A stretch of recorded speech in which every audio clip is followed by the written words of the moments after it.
Moving on to the House Democrats delaying this vote on a resolution to condemn anti-Semitism. They're still drafting that resolution. They're now going to have it aimed to be anti-hate. Tom, what happens with all of this? I want to play some sound from Senator Schumer, a leading Democrat, condemning the words of Congresswoman Omar. Here's what he said. What are they doing about it? Congresswoman Omar said, I thought was wrong and hurtful. But I also want to say that what happened linking all Muslims to the terrorist attack was wrong and hurtful, and both should be condemned. What do you think is going to happen here? Well, this is certainly exposing a rift between the Democratic Party, and it's partially generational, but it's partially some of the younger members are trying to walk that line between criticizing Israel, but without sort of veering over the line. And Rep. Omar has done that a number of times by engaging in these tropes. It's all about the Benjamins, you know, her latest one, the dual loyalties. And that's where that makes some Democrats deeply, deeply uncomfortable. So this is going to continue to play out within the party for sure. We just heard from Chuck Schumer. Here's Elliot Engel, Democratic congressman, on this as well from New York.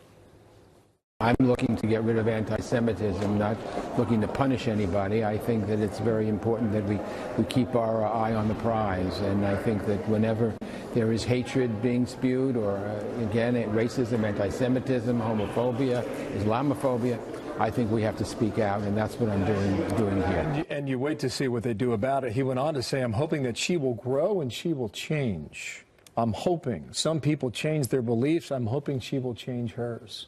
Well, let's hope. I don't know a lot of Democrats that rushed to defend her when she first started this. I think the condemnation was pretty wide and swift, and what do you do from here? But I do think it's an interesting point, expanding it to beyond just anti-Semitism, this resolution. And some of the Democrats who are supporting her a little bit and defending her are saying, hold on, what she said was wrong. But when a flyer was printed by a state Republican party in West Virginia and disseminated in the state capitol that connected her to 9/11 hijackers and terrorists, that was over the line. You don't hear the same sort of outrage. And so maybe we should be putting an end to all of these tropes, all of these racist and should the resolution name her by name?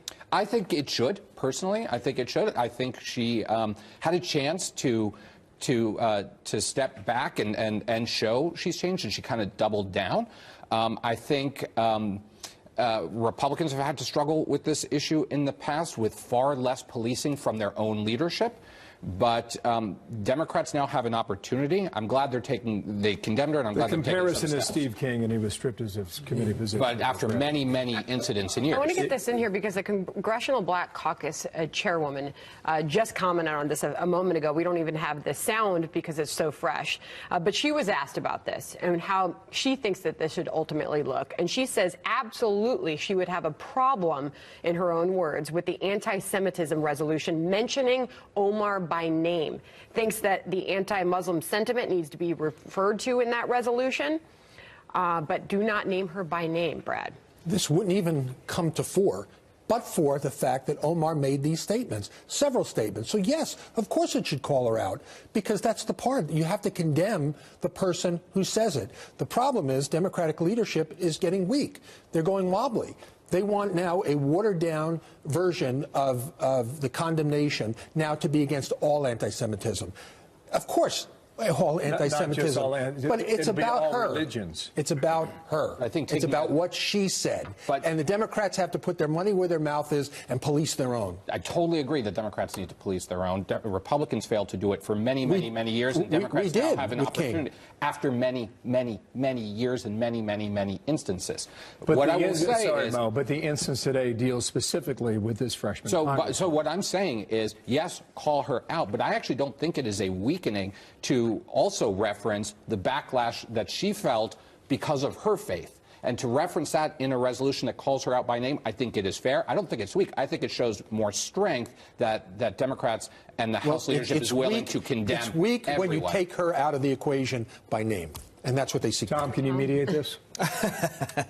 Look, I'll go back to what I said earlier. I mean, this is something that's going to continue to play out. And to the extent that this continues to be a problem for Democrats and it's not addressed up front, it's going to pose problems for them in the coming election.